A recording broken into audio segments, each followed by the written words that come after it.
Yeah, it's just, Welcome everybody to the post debate reaction show. It just got done. Biden Trump, the final presidential debate. I got Frankie here with me so far. We got a couple other people coming. Frankie and I were talking off the air, and we were like, you know what? We need this thing to go live. We've got some good conversations going on, and we don't want to waste it. Overall impressions, just a few seconds, like right off the bat. What were your thoughts right off the bat, man? I was really impressed with Trump.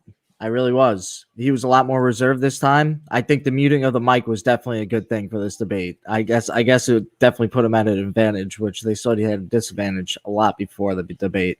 But he definitely was a lot more reserved. And Biden really didn't answer the questions, and he had the 2-minute time to do it without any interruptions, So I think he had enough time to answer the questions that he should have answered.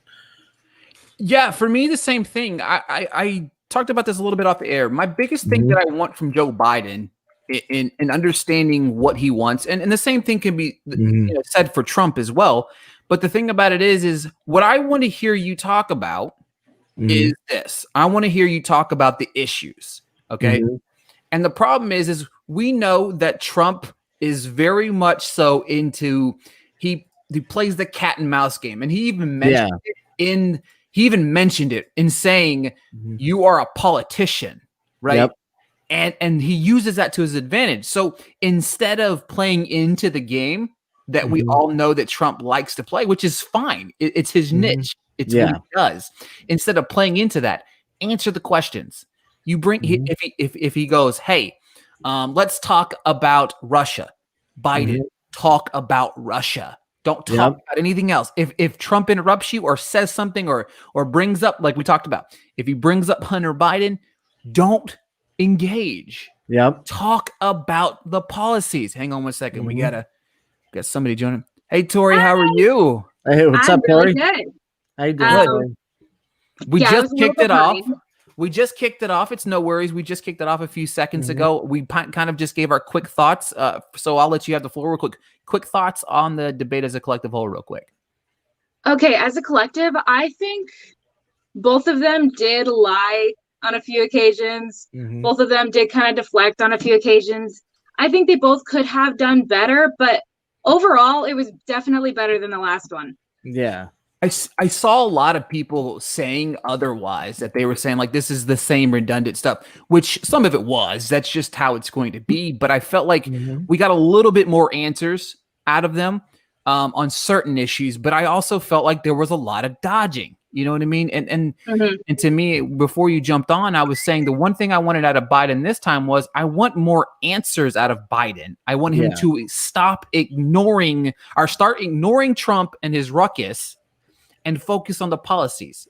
He deviated from looking into the camera, which I gave him credit for last debate. He stayed focused on the camera, which is supposed to be quote unquote the American people, right? So for me, like right off the back, that was interesting. So I figured maybe we can kind of go down a little bit. So the COVID thing, it was a terrible pissing contest. Right? That went on far too long. You know what I mean? It did. Because it's, in my opinion, Frankie, I'll let you have the floor first on COVID. What'd you think, man? I think it was just the same. It was just the same thing, It was the same debate between them, and then they had to throw Anthony Fauci in here because Trump has been tweeting about Fauci and saying how horrible he was, and they had to throw that in there. So it was just the same as usual, the same things they've been talking about in the news. I wasn't surprised. Yeah, Tori, thoughts on the COVID debate? I feel like they definitely already covered COVID enough in the last debate that we didn't need to go so deep into it now. For sure. And for me, it was like, it felt like it's just a pissing contest. I'm going to do this. I'm going to do this. We've got a vaccine. We don't have a vaccine. Because even when it was mentioned, they said only 40% of the people that would, if the vaccine's produced, would take the vaccine. So even if we have 100 million vaccines, 60% of America is saying they're not going to take a vaccine. So that's part of the issue as well. You know what I mean? Yeah. Let me reel in our good friend here, Colt Sebastian Taylor. Hey, buddy. Hey, what's up, friend? So, Eagles, Giants. Let's get into it. Am I in the wrong Yes. Yeah. Oh, I'm sorry. Hold on. Wait, hold on. Wait. Colt Sebastian Taylor's back again. This is the debate chat, buddy. Oh, Sorry. all right. Yes. Fantastic. Thanks. Real quick, Colt. We were talking about the beginning of the conversation and talking about COVID as a collective whole. Yes. What were your thoughts on how they tackled COVID? In the debate or like overall for the No, last 6 no, months? no, no, definitely not. I mean, no, I'm talking about just in the debate in general. I mean, I think anybody that has been watching what's going on is that the sort of we've done the best job we've ever done is not exactly true. I mean, how many states said, "Boy, it'd be great if the feds had this organized," and like we're bidding on PPE and then it's getting seized at the airport by federal officials. That's not a great way to go about doing things. No, I think I'm sure there's a segment of the population, just the conservatives of the world, that feel that it's been number one since the very beginning. But yeah, could have been a whole lot worse. But there's a whole lot of missteps here, and then just even without Woodward's tapes of I like to downplay stuff. I mean, when FDR addressed Congress, he didn't say, "Listen, yesterday, December 7th, 1941, Japan scratched some boats. Everything's fine. We're gonna wrap this up by Christmas." He's pretty honest with that, and I feel like it was a missed opportunity to prove it. We would not have toilet paper in February instead of March. Is what basically the only differences we're talking here. Yeah, for me, I the thing about it is it's very uneven approach, because for me, I don't even know if this conversation shouldn't be being had at a presidential debate anyway, right? For me personally, is it an issue? Yes. Obviously, the job situation, the economy is part of the issue of that.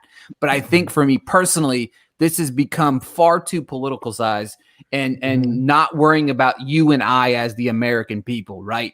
Right. What are we doing? Either shut it all down for a period of time and let everything get better, or open it all up and let's deal with it that way. Like, we can't have, it's not Democrat or Republican, in my opinion. And Frankie, am I wrong here? Tori, I'll let you, Tori, am I wrong in saying that? No. And there were some specific things that I had problems with, like Trump trying to deflect kind of on how bad he kind of handled it. Like, he said that we have the best testing when really there's no accurate evidence to suggest that we'd have the best testing, when that data doesn't necessarily mean anything one way or the other. Right. And to say he shut down China, there were still 40,000 people coming from China in those months. Yeah, sure. That's like saying, I put out the fire in the living room, left a tiny little fire in the kitchen, but that's true. As, we have a first comment here. As pooped by Anakin Skywalker is the name. Trump whooped Biden's booty. Okay. First off, I want to say right off the back here, I will say I was very impressed by Trump in this debate. Okay, I'm vocal on saying I think both of these guys have issues. They have massive amounts of issues. But for me personally, I feel like Trump handled himself a little bit better. He still had his moments where he acted like Trump. I do find Trump funny at certain points, especially whenever he goes, "I can't lock myself in the basement like him," which I thought was hilarious. That was hilarious. And of course, then he followed up with the line. He's like, he's got the money to do that. It's one of those things where you're like, it's funny, but at the same time, this is like the president, and then the president of the it's a debate. It's like, damn, it's funny, but is it the right place? No, but you know what I mean. It's still kind of funny, but it's really shutdown versus no shutdown, right? America's going to be up and running by first part of 2021. White House officials are saying no. We don't know what's in store. That's why everybody keeps saying, "I can't wait for 2021." I'm like, I don't really know. I don't know if I'm ready for 2021. I think 2021 could be more of the same, right? I mean, it could be. You could open up more, but you're just going to have to fund the shit out of it. Like, you have to drop you hope. I'm this is a joke, but I'm sure Tiffany Trump has made massive stock purchases in plexiglass stocks within the last few months and whatnot. And just like you need to pay for those things. You need industrial creation of these things. Have an idea of what you're going to do with it afterwards. This guy's killing me with his comments. I think when he said poor boys instead of proud boys, and when Trump said who built cages, it was like Hulk Hogan beating Andre the Giant. I don't want to skip too far ahead. But I want to make sure I heard the same thing that everybody on this panel heard. But did Joe Biden call Donald Trump Abe Lincoln? Yes, I swear he did. to God, I heard that. He did. He called him. And I understand that he tried to backtrack it a little bit. He did. But he If you called don't him. mind, I feel like my audio is kind of off, so I'm just gonna go grab my AirPods. No, you're fine. I think it'll be better. And Yeah, also, you're fine. my phone is dying.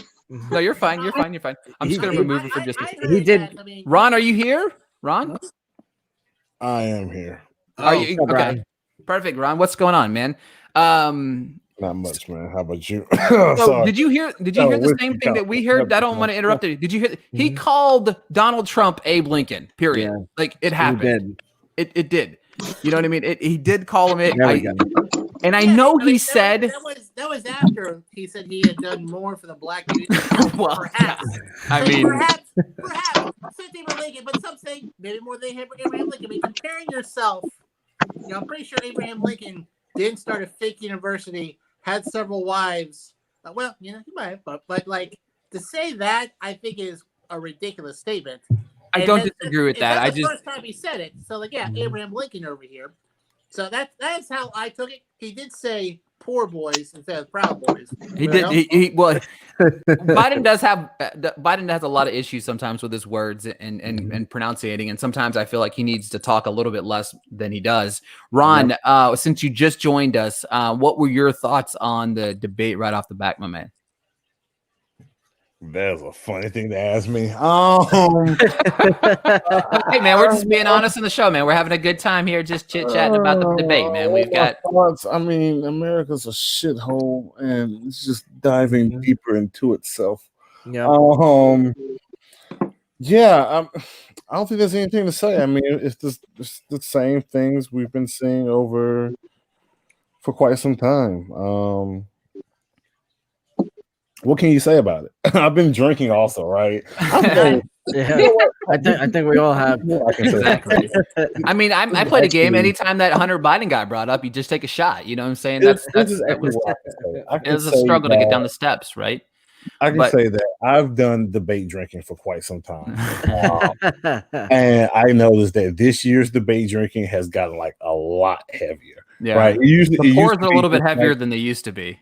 Yeah, it used to be just like whatever I have around the house, and this year is a lot more of the debate's about to happen. Let me run through the liquor store, and I prepare to drink during Absolutely. this. So the question I have to everybody now, and I'll kind of go in order and ask the question. For me personally, I don't feel like Joe handled the Hunter Biden situation properly. I feel like he had an opportunity. He did. Obviously, he shuts it down real quick, right? Yeah. Shuts it down. But my issue here is this. I don't feel like he handled it 100%. He had the opportunity to be very, very stern and just nip it in the bud. Not necessarily because there's a lot of things going on, but at least address it, right? Tori, I'll let you have the floor first. Yeah, he had the opportunity to at least address it, and he just decided not to. He avoided it completely at first, and then he was backed into a corner later. He could have nipped it in the bud, but he decided just to not, Absolutely. Frankie, thoughts on that? Yeah, he really just he was very vague with his question, with his answering. He didn't dive into it at all. He should have answered the question. I really think we wanted to know what was really going on. If it was just his son, or was he in there? Was he the big guy? There's a lot of answers that need to come out of that emails. Yeah, and that's the thing. Like, it wasn't like it was. We all know that it's going to be brought up tonight, right? We all knew that it was going to be any headlines everywhere. Any opportunity that Trump had, he was going to throw the dig. But to the moderator, who I thought was light years better than the last one, I thought she definitely was. I felt like she was a little bit more fierce. So Well, there we go. Well, that's the reason why she was so good, because she's That's from right. Philip. I knew it. I knew there was a good reason why. The great state of Pennsylvania, right? But for me, I thought she was very good tonight. So question for you, Colt, is now to you. How do you think Biden held up to the, because she asked the question. She did ask about it. She called, but it was a question that was asked. Yeah. You know what I mean? He did say that several CIA heads have said this is just a bunch of garbage. I mean, I don't know. I mean, you can't address it, but do you want to give air to something that, like the New York Post story that was written? Mm-hmm. Several reporters said, "Hey, don't put my name on that story. It's a little flimsy for me." It's like the Weekly World News saying, "Yeah, that Bat Boy story, maybe don't put me on that story." If Joe Biden is massively corrupt, taking tons and tons and tons of money, I would think it would show if he's either massively corrupt or he's extremely senile. He can't be both. Because if he's really senile, then it would end up in his taxes that he's been putting out for the last 20 years. Well, okay. I mean, he hasn't always been senile. He had those dealings a while ago. So okay, if he had those dealings, and then but the email talking about the big guy was from 2018. Okay, when he and so when also not the vice president, just a private citizen, he could legally do those things if he did. But if he did those things in 2018, it would show up in the taxes. Now, is Hunter Biden a kind of a shit? Yeah. Drug addiction will do that too, yeah. But my question, though, I guess I don't want to deviate from the topic here about Biden, but the problem is, I think my other issue that I had is the way Biden answered it, he kind of spun the topic off of him and then spun it right onto Trump and his foreign money. Well, the problem with that is, I mean, whether he is or isn't, again, I'm not going to sit here and say that this Hunter Biden thing's 100% true, 100% not true. It doesn't matter. But the one thing we understand is, we as the American people need answers for everything that is being thrown out there. It needs to be vetted. It needs to be put out there. Is it true? Is it not true? I feel like we're wasting too much time on the conversation. Yeah. Is it interesting that it comes out 3 weeks before an election? Come on, absolutely.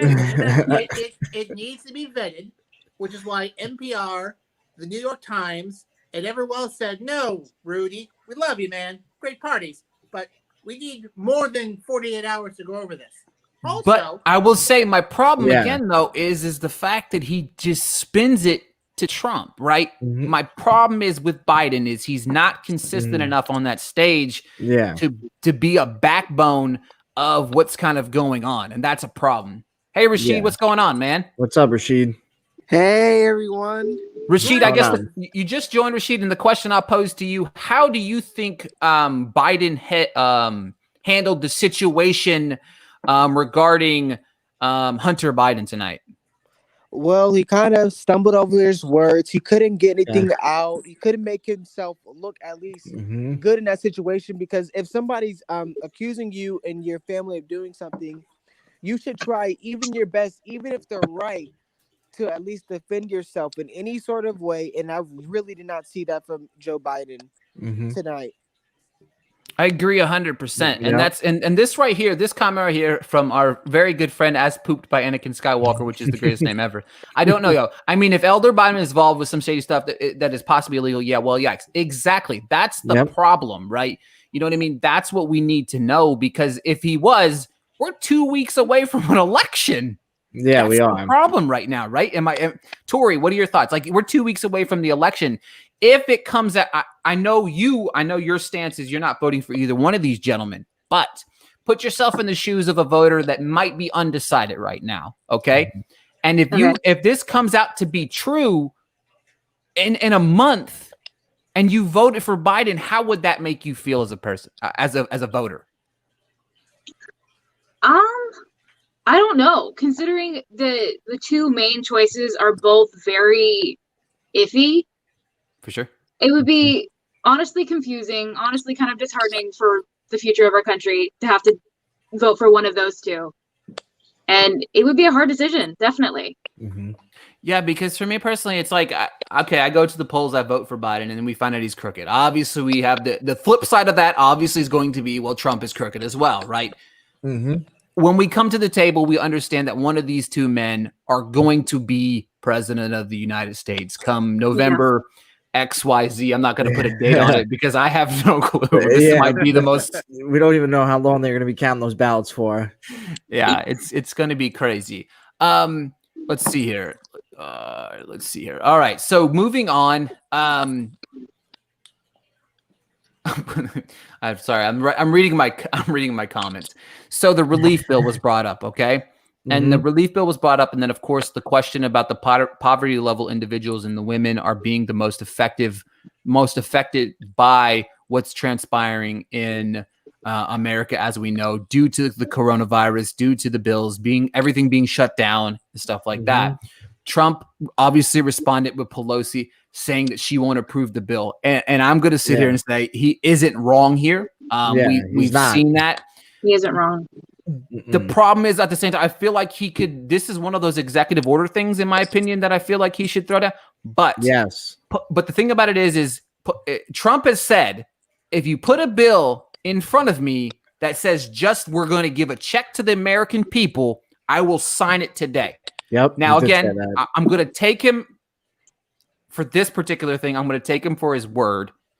What are your thoughts, Tori, about what Trump said and your opinion on the question at hand there, the women in the poverty level, the relief bill and stuff like that? Should it be as simple as a signature and the money goes to the people? Is right? I'm not sure. Honestly, I think I might have missed that part of the debate because I was in like a weird live stream kind of limbo. But yeah, I feel like you should at least read it because it shouldn't be just a simple signature. Well, no, I mean, obviously, I'm talking about, but basically what Trump said is if they put a bill in front of him that says there's another stimulus check, just like the last one, but that's it. Obviously, Pelosi and the crew have presented the bill, and there's all these other things inside the bill, right? Which has caused ruckus from both parties in saying no, yes, no, yes, no, yes. Frankie, your thoughts on that? Well, Trump, stated he wants to double it. He stated that many times that he wants to double and give more money to us. And he just wants a standalone bill, and he said he would pass it. So, it's all on the Democrats, on them to pass this. They don't have to put anything else in there. Let's do a standalone bill because a lot of people do need their money. We're still at like 8.5% unemployment still right now. A lot of people are, scared that they're going to get evicted out of their homes. So people need some money big time. And that's the other thing. Like, people need the money because there is some people that are on unemployment, no matter what people think, that are afraid to get jobs because of their situations, whether they've got parents that are susceptible to COVID, whether they're scared of the virus, which rightfully so, people are dying. It's more susceptible to others than others. Colt, you made some faces there when Frankie was speaking. I would let you have the floor here. Mitch McConnell does control the Senate, and he has stated that we're not going to do this. I mean, Trump can say whatever he wants. He still has to get through Mitch McConnell. Now, listen, I'm not super familiar with the HEROES Act, although from what I understand from the president, all it does is help people that wouldn't vote for him. So therefore, he doesn't like it. So, I mean, there have been things put forward. It's just that it's not convenient for the Republican Senate to go forward with it. So, I mean, as much as it might be Pelosi's fault not to pass something, to say old Turtle McConnell is, squeaky clean there, which, side note, what's up with his hand? Everyone see that? He's got a purple hand like Dumbledore. But my follow-up to you, though, Colt, is this. My question to you is this. So if Trump says, you put a bill in front of me and sign it, I'll sign it. That's just the stimulus package for the American people. Why, as the Democratic Party, would you not challenge him and make him do that, right? Because if he says, if you put the bill in his lap and he doesn't sign it, then of course that's another quote unquote strike against Mr. Trump, right? Am I wrong in saying that, right? I think they should call his bluff. Why that's what I'm saying, right? That's what I'm saying. Call his bluff. hey, listen, if I was sitting in the room with all of them, I said, hey, there's a Supreme Court though coming up. Let's see if we can put this through. See what's the priority of the Republican Senate. Exactly.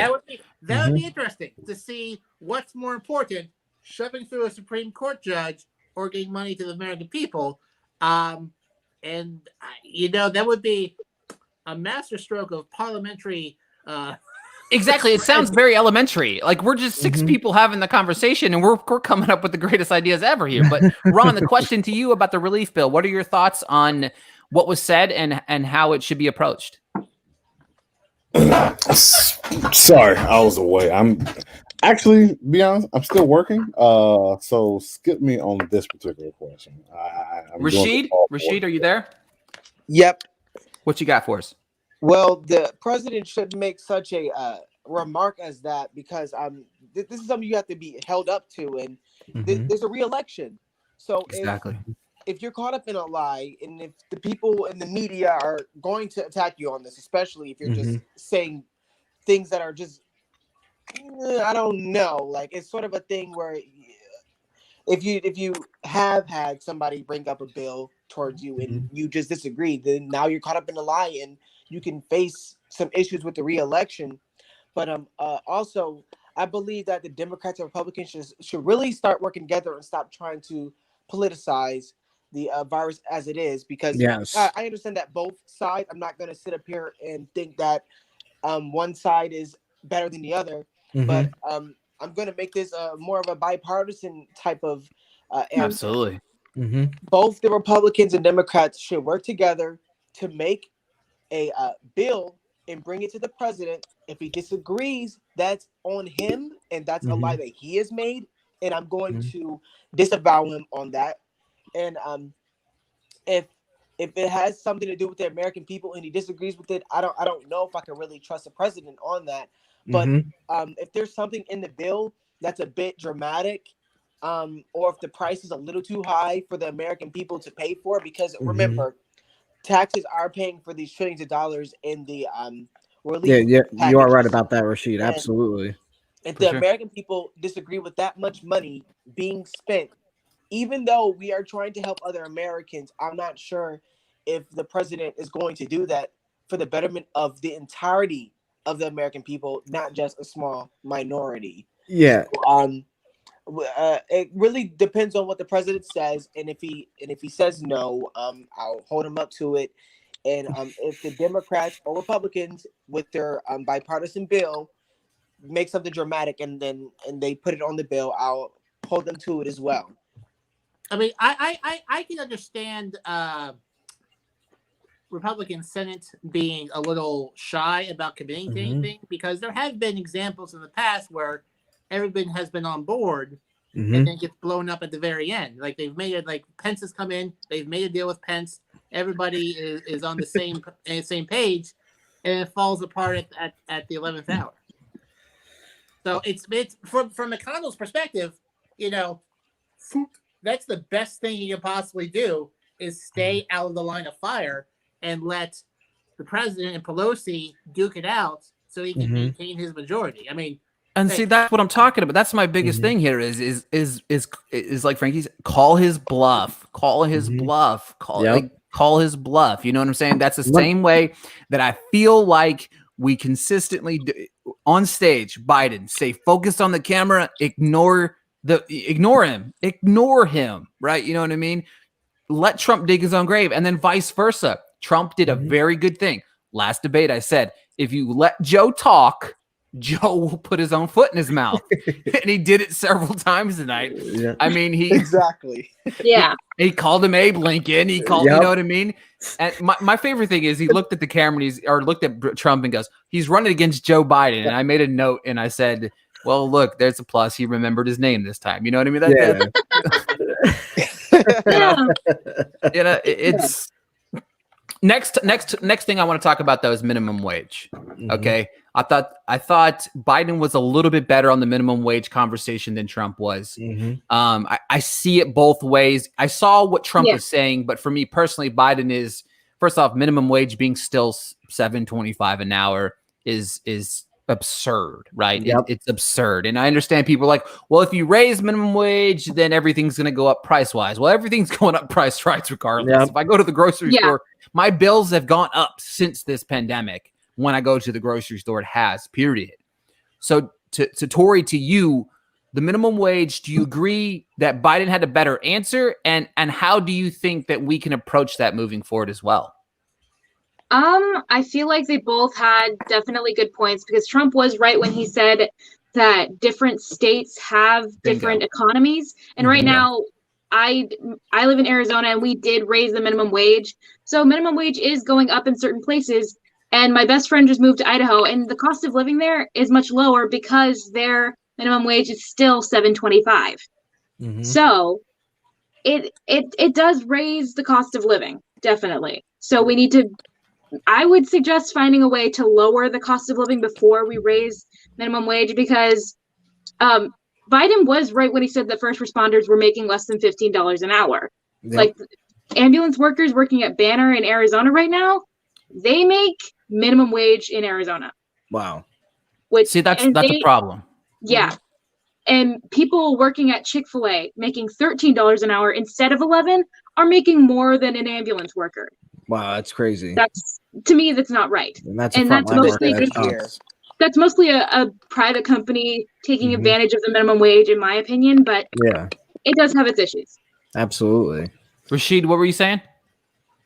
It's a bit different here in New York. The minimum wage is $11.08. I think we're doing pretty good here. Yeah, that I remember when I was up there. The minimum wage in New York is definitely higher than most places. Ron, I'll let you have the floor next, bud. Yeah, so precursor, I'm an organizer. My first job was with Fight for 15, the minimum wage campaign. So I want to start by saying that it's been 11 years since the minimum wage has been raised, right? And as you said, the cost of everything continues to go up, regardless of wages going up, right? Every time you go buy milk, that's a different price than 11 years ago, the movie, etc. And I actually worked on the campaign in New York that got New York $15 an hour, which is an incremental change.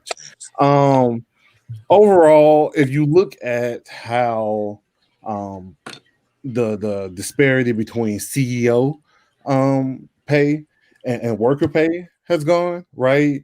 It has continued to widen at a rate that is astronomical.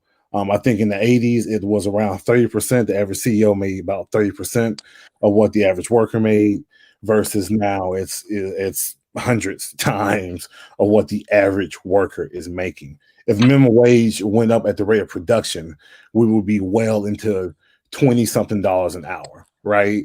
The fact is that people are producing, that money is being made, but people aren't seeing it. And we can say that it should be up to the state, but here in Tennessee, it's already preempted, right? I heard Biden say something about individual states have different economies. And while that's true, even within states, there are different economies, right? Nashville, I'm born and raised here, has been heavily gentrified, right? We are at $7.25 an hour. They said that Business Insider said in order to live in Nashville comfortably, you had to make $70,000 a year, right? But the state has preempted. We wanted to raise the minimum wage here in Nashville. We couldn't because the state has already said that individual municipalities do not have the responsibility to raise wages. And I say all this, I ramble, and I say all this to say that wages have to go up, right? Regardless, I hear this argument that everything else would go up. Everything else is already going up, right? And yeah, we are in an inflationary environment. Yeah, and I remember you saying something about ambulance workers not making that much money. That's bad. That's terrible. But we should get mad at people demanding the $15 an hour. Ambulance workers, this is all about organizing, right? Ambulance workers need to get together and say, hey, we deserve more also. These people are asking for 15 and we deserve more than what we're getting paid also. This, instead of this being an issue that separates people, it should be an issue that unites people across party lines, and it should be a worker issue, it shouldn't be a Democrat Republican issue. It should be an issue about working class people not getting what they deserve. Organized workers. That sounds like a socialist over there to me. Yeah, I'm not either party, but I'm definitely on the left. Nope. Karl Marx. Yeah, so for me, my bounce back to that is it's just like the COVID. It's just like the relief the relief bill.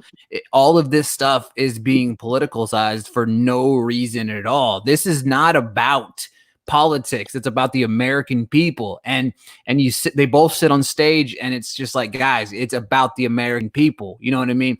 What they want to hear is you say, how are you going to fix it? Not Hunter Biden. They don't want to hear that. Well, they do want to hear partial, but I'm talking about when we're talking about money, or we're talking about how we're going to fix the country, or how we're going to repair the unemployment rate that's up again a little, that's higher again, you know what I mean? Or the poverty level and, stuff that's going on in the country.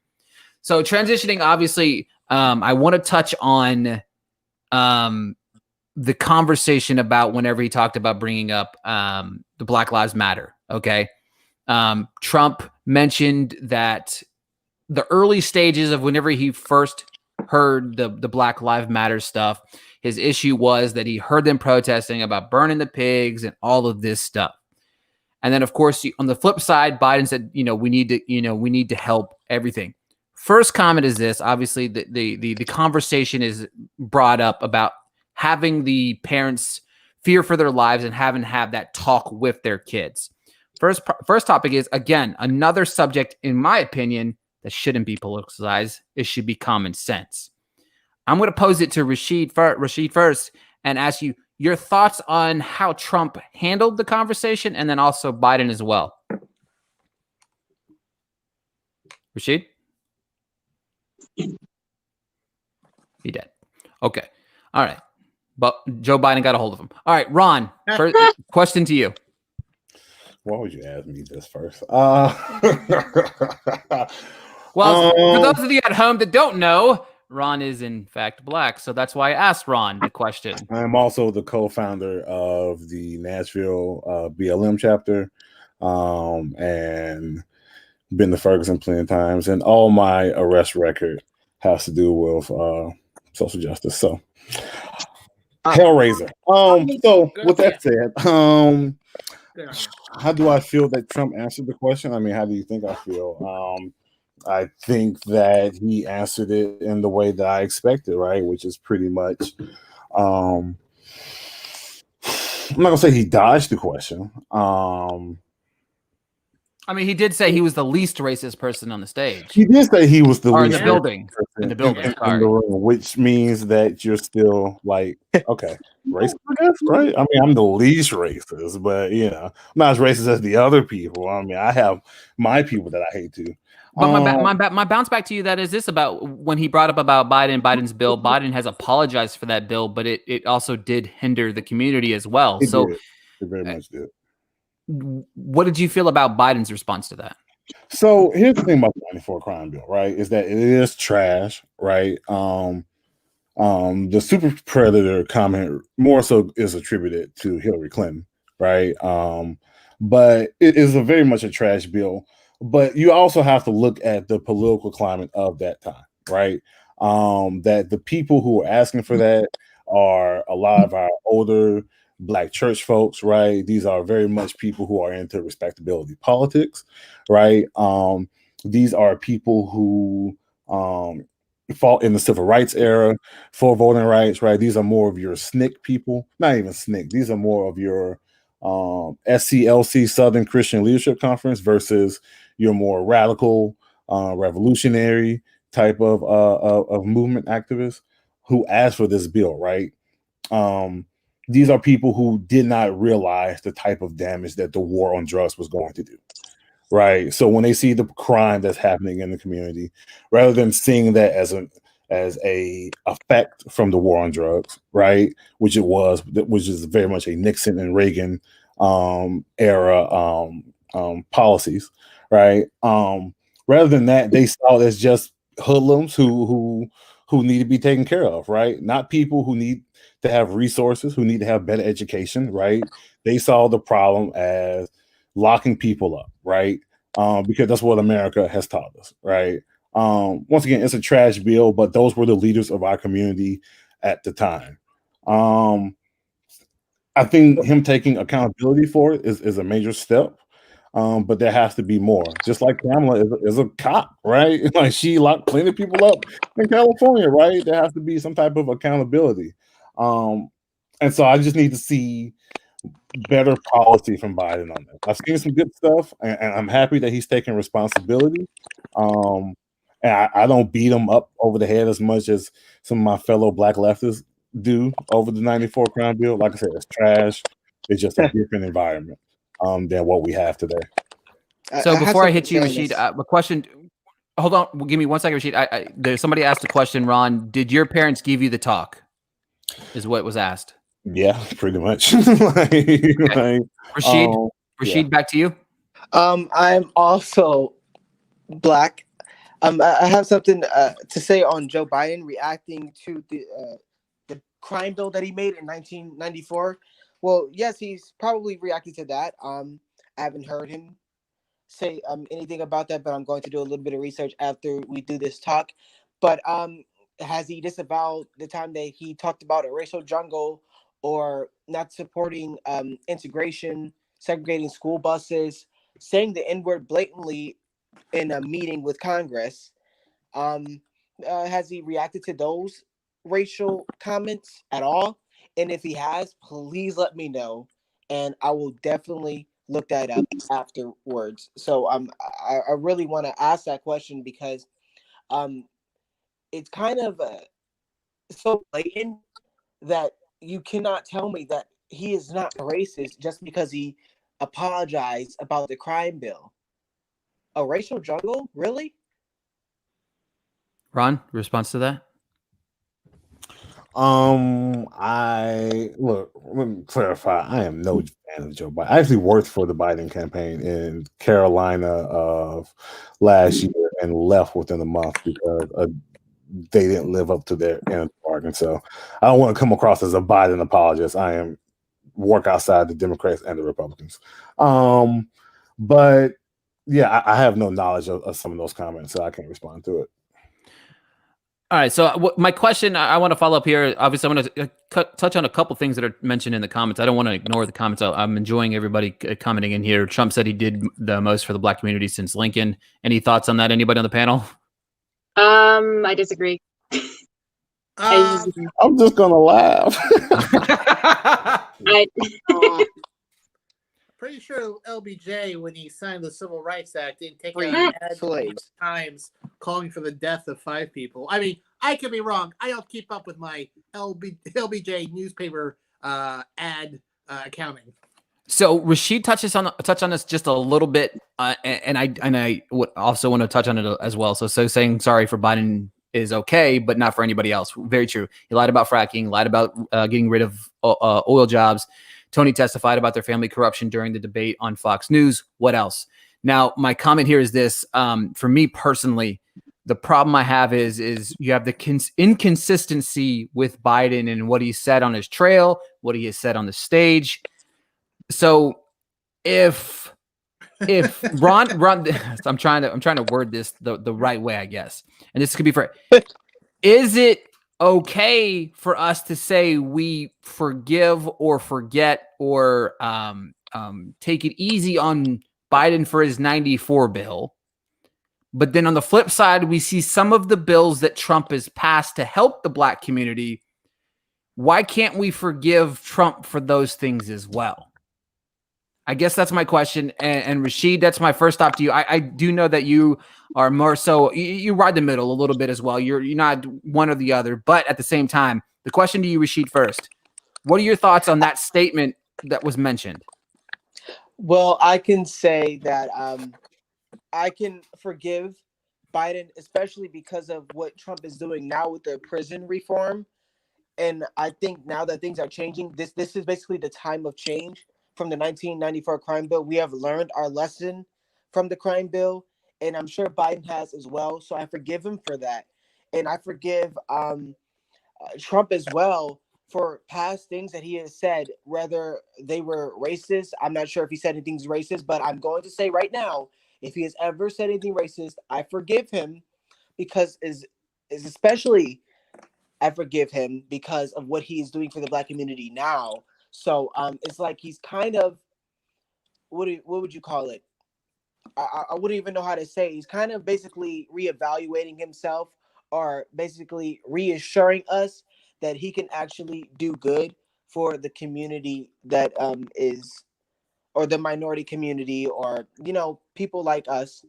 And I think if he shows us that, it really shows how unracist or not racist he actually is. So I forgive him for things that he said in the past, and I also forgive Joe Biden for the 1994 crime bill because of the change that is happening now. No, I want to say it's statements like that that are great. Like, and anyone who sees me on Rizzle and whatnot, I'm all about consistency and whatnot, and that is a very consistent statement of like, this happened, therefore this, and I'll apply that to the same person. So, tip of the pith helmet to you, my friend. Absolutely. I mean, and that's the thing. The thing about it is we can't always be held accountable for the things that we did when we were teenagers or young adults or in our 20s and stuff like that. Because if we were, right, like, we would be in a lot of trouble today, right? You know what I mean? Like, right. It's we've all done stupid things. We all have. And I'm not saying that, I'm not comparing some of the stupid stuff that maybe we have done to some of the stuff that Trump done, but or Biden has done, because it's a different level of stuff, right? We didn't have money. We weren't building franchises, stuff like that. So it's not about not, holding them accountable. But the fact is people have to understand people can change, right? I think the evolution of men and women in our country is something that we take for granted. You know what I mean?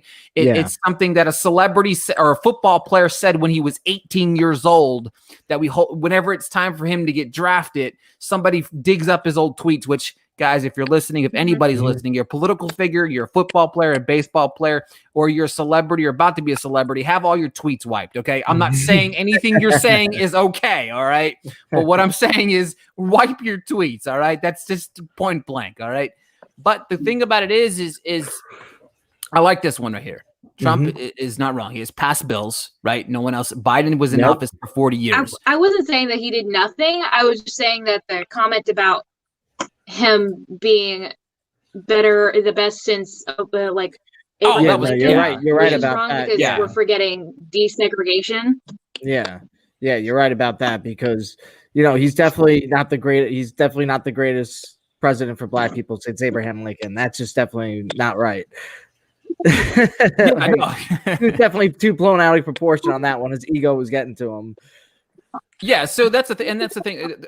The corruption of the last 3.5 years, 40 million. So we can't cover that. So that's the thing. That's another thing that I find interesting, and I thought was very, very true. Whether you believe the Trump-Russian investigation or not, again, I'm not here to say what's right and what's wrong. Yeah, we spent 40 plus. Go ahead, Colt. We spent $40 million.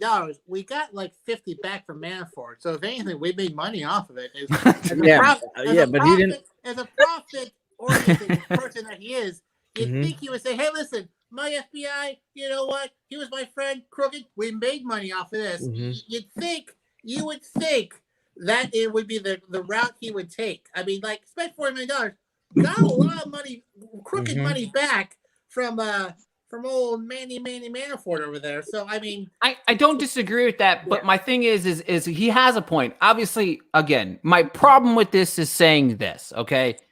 We're 3 weeks away from election, 2 weeks now from an election, and now all of this stuff is being brought up, right? Craziness. This is unnecessary. It's insane. Is it appropriate timing? Absolutely. But the thing about it is we, as the people who like to vote on the day that you're supposed to vote, every single time you're supposed to vote, like me, I don't want to early vote. I want to go to the polls the day I'm supposed to go to the polls on that Tuesday, and I'm going to get in that poll and I'm going to vote. And if I'm an undecided voter right now, what I want to know is if these sanctions or things that transpired with Joe Biden and Hunter Biden are true or not. It's less about Hunter Biden. I don't care about Hunter Biden and what he did. If what he did is evil and disgusting, throw him in jail. But what I want to know as a person that is voting in this upcoming election is I want to know if Joe Biden had anything to do with what happened in this process. Because if he did, if you have voters that are undecided right now, then they have the right to know this. Yes. They have the right. It's not about liking Trump. It's not about not liking Trump. It's not. That's not what it's about. What it's about is understanding whether it's factual or not factual. But the thing about it is cut and dry. This could already be cut and dry and done. Yep. Instead, we're during an election. Let's drag it on as long as we can. The FBI has had the hard drive for 10 months. Yeah. I mean, But that's a problem, right? That's a problem. Yeah, they haven't revealed anything which should have been revealed. I mean, there's been FOIA requests going on, and if there's nothing there, then there's nothing there. The FBI doesn't go, hey, Francis, Russia, ritual execution, satanic rituals, you're fine. I mean, they've had it for 10 months. Well, 10 months, they should have came out with something. I mean, there's more things coming out now, and I mean, right, because if 10 months ago, if this stuff would have came out 10 months ago, Joe Biden wouldn't be on the stage right now, possibly. Yeah, he would not. I don't think so at all. I think he would be panicking. The FBI kind of threw a wrench in the last election. They're probably conscious about making statements that they can't actually back up and prove. So they have it. If they have nothing to release, then they have nothing to release. Yeah, but something came out anyways, and it got revealed, and now we're all scratching our heads and wondering about this. Vet it out. The legally blind computer guy made an illegal copy of a hard drive and what's going on, Lightbox? Known straight arrow, Rudy Giuliani. I'm not. Yeah, see, that's what. After we saw the corruption during the Trump investigation, the firing of Comey, how corrupt he was, it's a bad example to use the FBI. That's yes, I would agree with that. That's a pretty solid statement as well. Okay, so I figured I'd lighten the mood just a little bit here. I did find it hilarious whenever Biden did bring up the laptop and did bring up the fact that Russia may be involved with the laptop. My favorite, Trump did responded and goes, laptop, Russia. You've got to be kidding. It sounded like Marsha. Instead it was Russia. So I don't know if anybody else caught this. And when we're talking about the immigration overhaul, Biden responded and said, I wasn't president. I was vice president. Did anybody else catch that? Yes, I did catch that. I feel like it was a little slight at Obama. Obviously, I'm not saying he was wrong for the slight, but I was like, yeah, that was a slight at Obama without a doubt. You know what I mean? It's again, it's something that had to be said because obviously he can say, I was the vice president, but at the same time, it's like, no, man, like, you know what I'm saying? So they fired the UK Attorney General with a threat of $1 billion is what's being said because the company was being prosecuted. Yep. Sure. 100. If true, you are 100% right. It's an abuse of power. 100% right. Yep. There's things coming out from the Obama administration. The FBI held back. The FBI officials saying that there were a conspiracy to overturn Trump, using that as an example. The problem I have with this is Colt, you want to take something? I mean, I feel like I find can it feel it. funny that the FBI is against Trump, but I do recall a curious situation of again our pal Rudy Giuliani learning stuff from the New York FBI about things coming out soon. So I mean, I just find it funny that we're concentrating on this, but I like to look at the big picture of the FBI is also feeding stuff to other people. So I don't know, it's interesting to me. Well, and I mean, is FBI Director Wray going to make it until Tuesday? We'll see what happens. Frankie? The lawyer asked for the laptop back from Rudy Giuliani. So, Hunter Biden's lawyer asked for the laptop back. That kind of shows something right there that, there's some sort of kind of maybe some sort of guilt right there. I mean, the lawyer wouldn't ask back for the laptop if there wasn't something there. I don't think it's a nothing burger. So we definitely got to look into what's going on here. And he also, Rudy Giuliani, sent it to the Delaware district attorney down there, and also the Delaware PD. So there's going to be more people looking at this besides the FBI. Tori? Yeah. I mean, I'm kind of piggybacking on what Frankie said, but yeah, they kind of were admitting guilt, I guess. I mean, not fully. I could see a situation where they weren't admitting guilt by asking for it back, but yeah, that is pretty bad. It's pretty bad. It is. It's really Can we bad. have that evidence back, or Right? Can we have the? I don't know if I would trust known cybersecurity experts Rudy Giuliani with laptop analysis.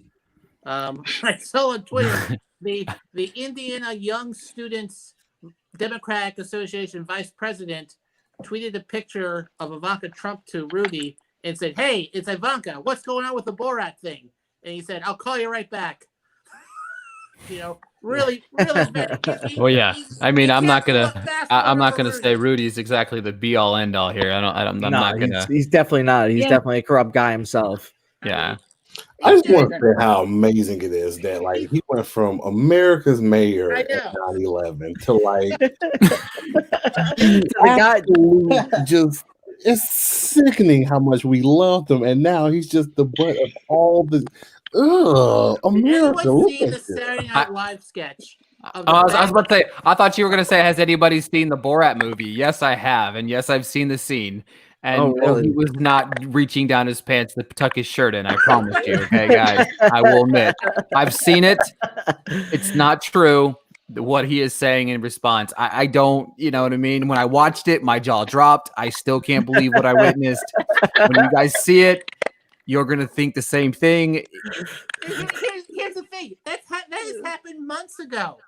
That has happened months ago. I know. I've got this. I've got it. I'm taking down Biden. Do I give it to somebody else, or do I take it to the New York Post? And he says, "You know what? I'm going to take it to the New York Post. Surely, there's nothing that's going to derail my reputation." What is going on? Yeah, very much so. We got a comment here. I like when Trump said he paid his taxes in advance. Yeah, that was pretty funny. I will say this. Yeah.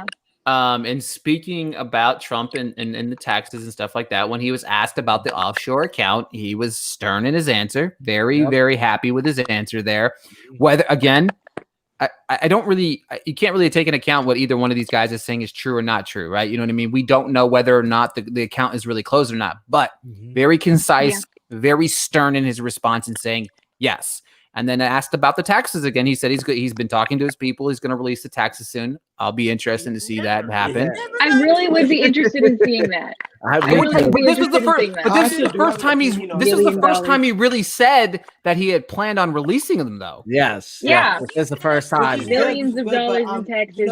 And Rashid, go ahead. What I really think about is taxes is I think he has paid a lot in taxes because of the things that he has. Like his absolutely the buildings that he owned, as well as the golf courses that he owned, the plane that he owns. I'm sure he's paid a lot in taxes, and I think the American people and as well as the media will be very surprised when Trump releases his taxes. I think so too. I think there is a massive amount of fraud in there, and he hopes to run out the clock. I mean, if he inflated his net worth to get loans, that's fraud. I mean, sure, lots of people do it, but lots of people are also not the United States who have $500 million worth of loans coming up. I mean, other people are also not president of the United States either. I mean, that's a problem. I mean, that's like, if this is a 4.5-year con of like, listen, there's nothing behind the screen. Hey, more power to him. To him. But and other people aren't, being defended by half of America either. Yeah. Exactly. I did think it was funny. He says, like, closed in 2015. Did he withdraw like millions of dollars from? I mean, like, I would like to know how much money did that make in China? Like, I've read he withdrew $17 million and then closed it down. Like, all right. There's a lot of questions there. If the taxes were released, like, okay, all right, kind of shitty, kind of a shitty thing to do, but perfectly legal. All right, whatever. You know.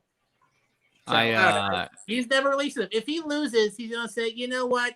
I don't think I have to. I'm not the president anymore, and we'll never. No, I don't think he's gonna do it if he loses. I don't think so either. But I think that. But here's the thing: he pardoned himself for federal fraud. But that New York State, they're gonna get him. New York State's gonna get him. They got. It's gonna happen. It's gonna happen. A few things out. Fine, whatever. I trust the justice system to sort it out. But it's gonna happen. Do we? Though that's the question. Yeah. They never get there. Really? When it comes to tax fraud, though, they're pretty. When it comes to police shootings, it's a spotty record. Tax fraud, they love that. So, a few things I want to touch on. Obviously, just funny comments that I wrote down notes, obviously, because it was just so good. If you know, they were talking about the money being spent. He said, if I spent $1 million looking into you, I'd find a lot. Trump said that to Biden, which was absolutely hilarious. That was actually after the comment of us spending $40 million to look into the Russian, to the election meddling and stuff like that. The one thing that I did like, again, it's the slight insults, but then Trump comes back with very good responses in saying, typical politician. Yep. Typical politician. Come on, Joe, you can do better than that. All talk, no action. Exactly. You talk circles around the American people and what they're trying to say. It's so just, it's redundant. Rashid, you got something to say? It is really cringy just watching him try to stumble on his words, trying to make sure he has that, that type of politician quota, or, try to have that front on trying to be the best politician ever possible, even though the American people don't want that type of politician anymore. We've already seen Trump. Nope, we don't want a politician who's just talking all super soft. The majority of the population in 2016 didn't want him. Well, I mean, he still won. Yeah, sure. Well, I mean, that's politics are changing a lot, and that's why you see a lot of politicians not having that.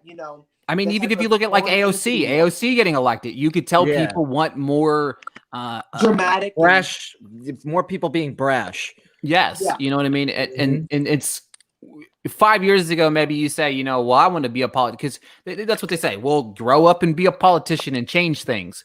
You can't, when you start seeing these 40-year-old people with 40 years in politics, and they haven't really done anything, or they have, or you see that and you're like, well, I can't do anything because of, look at him. He's been in that seat for 40 years. He's not going anywhere. Right. And the thing about it is go ahead. They're like, oh, we trust them. Right, exactly. They've been here for a long time. We trust them. I'm sure they're doing something good. Right. And whether you agree or disagree with what AOC says, she did the thing that what they say you're supposed to do. Get out there, put yourself out there, go win an election and try to make change. And she did that. She won the election. She killed the election. You know what I mean? More people need to step up and do that. And I do think that is the ever-changing culture of politics, because people are kind of sick and tired of the same thing that, the monotonous, redundant, usual politics, usual military-industrial complex kind of thing that's going on all the time. You're a robot on the stage. That's what Joe is. It shows, especially, I've seen a Biden rally today, and Barack Obama was speaking, and I'm like, how do people vote for him? He's a very, very unenthusiastic person. Like, his entire energy is boring. And it's because I've been so used to like flamboyant politicians like Ted Cruz now. Like back in the Reagan days, you would not see a politician yelling in the middle of a committee hearing like Ted Cruz would be, talking about maybe ridiculous things, or Mitt Romney doing something flamboyant as well. You wouldn't see this in the Reagan days at all. No, never.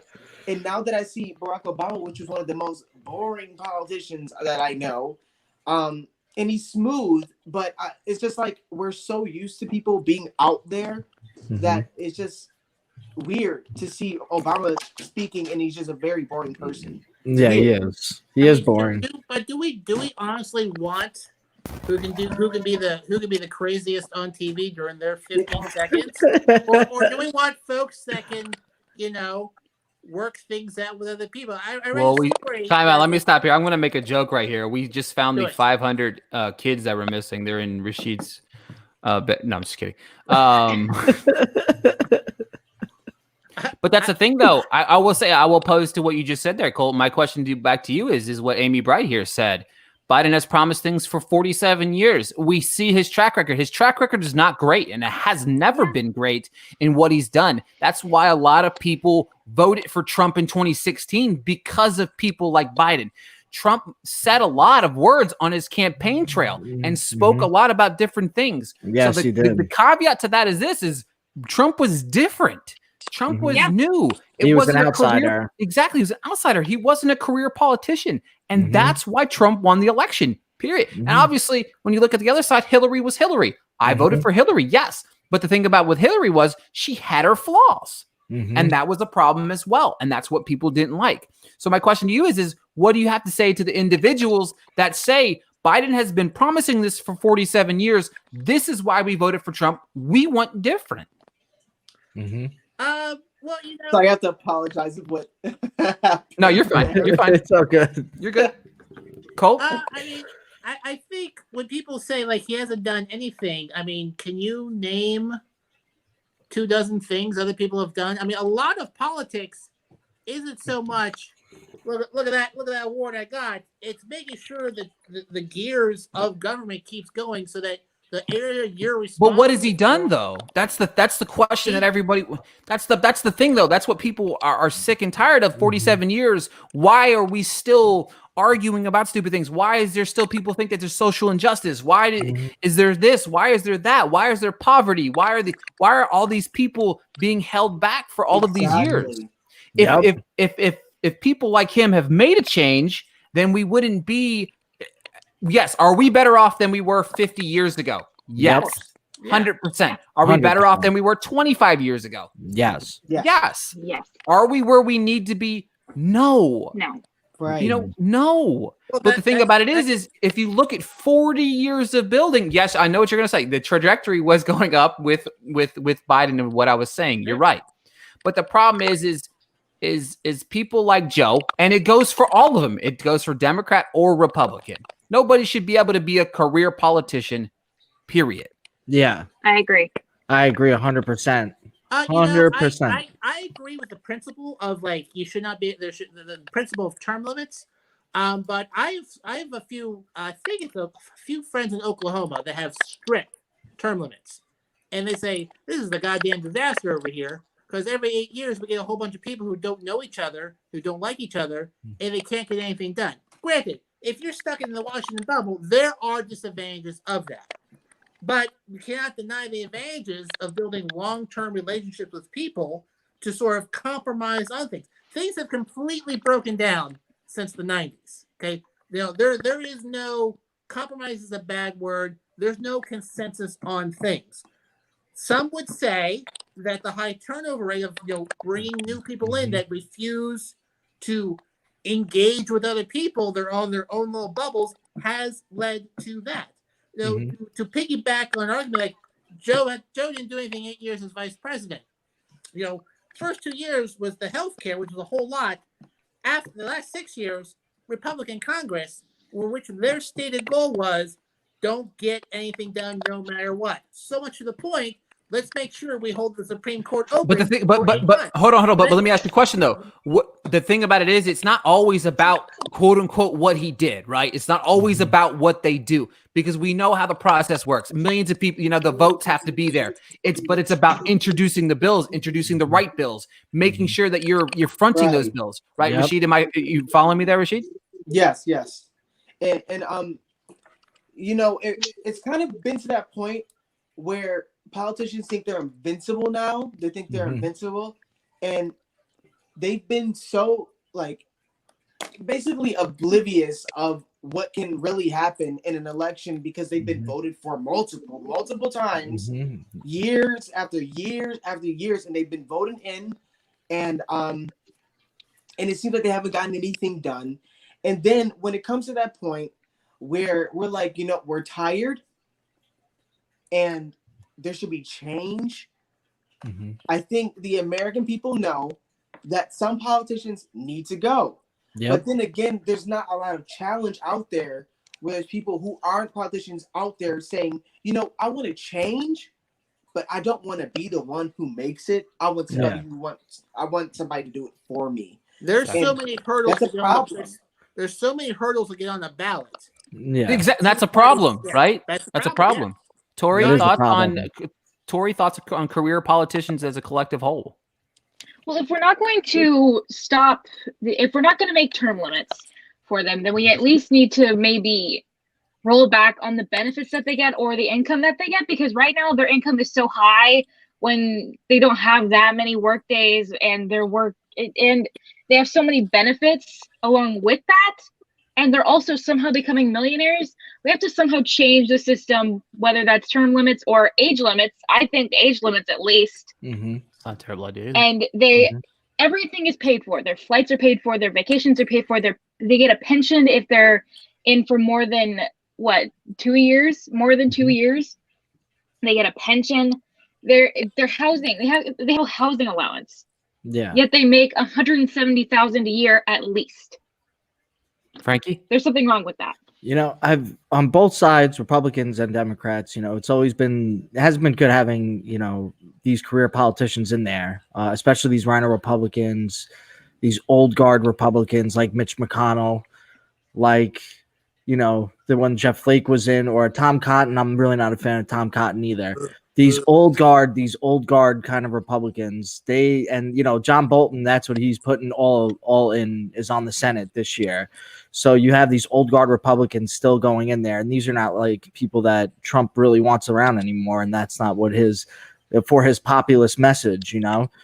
So the term limits have to go on. Nancy Pelosi too, Dianne Feinstein, they have to go too. Chuck Schumer, he's got to go. Like, these people have been in government for way too long, and they just need to go. Like, something needs to be done. Ron, do you have any thoughts on term career politicians? Yeah. So I guess I'm gonna be the one who goes the opposite and says that I don't believe in term limits. I believe that elections are the ultimate term limit. And that if people continue to vote in a terrible politician, then that just says that there needs to be more organizing work done in that particular community against those people. I look at Cori Bush in Ferguson, who, when I was making all those trips to Ferguson, Cori was out there. I remember seeing Cori in the streets, and she ran against Lacey Clay in 2016. But if you don't have, but question to you is, if you don't have more people willing to step up like Cori Bush, then we're in the same position we are 40 years later, right? Mm-hmm. Yeah, well, I think that's where organizing comes in, right? Is that you have to get in your community, and you have to communities have to make their own politicians, right? That's the ultimate way that we're going to get the chance we want, is when a community in a certain district says, hey, this particular person has done a lot of work, and this is the person that we want to support, right? Yeah, I just think elections are the ultimate. Also, FDR is my favorite president, right? So of course I'm like, I don't care about term limit. Yeah, I just think elections are the ultimate answer to getting rid of bad politicians. I look at what Colt said about Oklahoma, right? Is that there's no cohesion, right? That people are continually turning over, and so there's no transition of power, if that makes sense, right? Or transition of information, transition of structure, right? Transition of formalities, right? Yeah, there has to be. I agree, there has to be something done, right? I'm not against age limit. I think we have too many old bastards in there, on both sides of the aisle. I can't stand Feinstein at this point. For sure. Yeah, something has to be done, but I don't think term limits is the answer. I think if people continue supporting somebody, that says something about that area. For sure. All right, folks, we're going to get ready to wrap up. Before we do, though, I'm going to ask you guys all the same question before we go. All right. I want to know, in your opinion, you got let's just try to keep about 30 seconds or so, or if you can. I won't mute you like a moderator or anything like that. But my question to you is, who won the debate tonight and why? And Colt, I'll let you kick it off. I think it was a push on either way. I think Trump definitely did not lose the debate, but I don't think he, Street Fighter Harugi himself up into the lead in any way. If anything, he proved that he can follow rules for a 90-minute period. I don't know if that's enough. That might be enough to keep Georgia. I don't think that's enough to flip Pennsylvania. Frankie. Yeah, I agree with Amy Bright. Trump won. He was just more precise with his answers. He definitely was more. He was definitely more laid back with the muted mic. He was definitely he wasn't as aggressive, and he was just more crisp with his answers. I think he really won this debate without a doubt. Ron. I don't think anybody won. We all lost. There's no winning. There's seriously no winning with this. When you have a career-centrist politician in Joe Biden and a guy with the comprehension of a fifth grader on the other end, there's no winning this. And so, yeah, no one won. Tori? I think, well, it wasn't great, but I think Trump won because when he did deny certain allegations, he denied it with like actual like backups, and when Biden would just deny it and then move on, and then he had clearer answers, and both the grammar subpar. It was mediocre. I care a lot about grammar, and Trump said much different, and I can't get it out of my head. But I still think that Trump definitely won by a little bit. Rashid? I think Trump won this debate. He handled himself professionally. He gave straightforward answers. He didn't interrupt like he did last time. He controlled himself more, especially because he really did not want the mic to be cut on him. And he didn't really stumble on his words a lot this time. I think he answered the questions not just straightforwardly, but I think he answered them pretty well where we actually accept the answer. So with Trump and what he did today, I think it was pretty great, and I actually congratulate him for actually doing a lot better than he did last time, because Mike Pence is what was the one who made him look better because of the first debate and its catastrophe. But I think Trump really made a difference in himself and made us look at him very differently, not from a childish standpoint, but from an actual president. And I'll close it out with the same sentiment here. I do believe Trump won it, and I disagree with what Cole said. I think he knocked him out tonight. I really do. In the debate-wise, I really feel like he did. He was clear and concise with his answers. Again, it doesn't matter whether the answers are 100. He just was very much in his responses was, I closed that bank account. Next. Instead, Biden was more so along the lines of, that's not true, but Trump. You know what I mean? And my biggest problem with the last debate, and I said this off the air with Frankie, was last debate, Trump interrupted, let Biden kind of focused on the camera. And I said what Biden needed to do this debate is he needs to let Trump run his rampant, let him talk, let him get frustrated. Because if he doesn't respond to Trump, Trump's going to get frustrated. Trump's going to poke the bear until he goes crazy. And he didn't do that this time. He slid in his little jokes like he always does. He does it on all of his debates, which you're going to get that out of Trump, which is understandable. That's just his shtick. He has a shtick. You know what I mean? And that shtick relates to the American people. How often in the middle of a debate do we make fun of somebody or make light of something just to try to change the narrative of which we want to? But I felt like Trump was clear and concise with his answers tonight. Biden struggled. He let Biden talk, and Biden's biggest downfall is talking. And if he talks too much, he starts talking in circles, and that's my biggest problem with Biden, because then he does sound exactly what he said tonight. Come on, Joe. You sound like a career politician. You're better than that. Do you think skipping the second debate was a mistake? Yes, I think it was a mistake. I think it was bad for Biden. I do. I think it now, looking at it now, because now this is what's going to be remembered for the next 2 weeks leading up to the election, leading up to the vote. I really do feel like Biden wavered a lot on the stage, and that's a problem. That's going to be a problem with a lot of, if you're undecided right now, if you vote based on tonight, I think Trump got a lot of votes tonight. I really do believe that. Absolutely.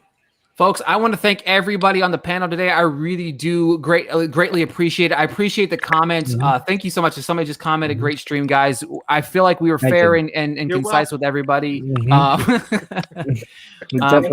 Frankie, Rashid, Ron, Tori, thank you so much, guys. We might have to do this again just to have fun and just have the conversation. I really do feel like, I really appreciate Abe Lincoln joining us tonight too. I mean, I'm sorry. Sorry. I got confused, but we'll keep this posted and I'll share it with everybody. Thank you guys so much for joining us tonight. Thank you.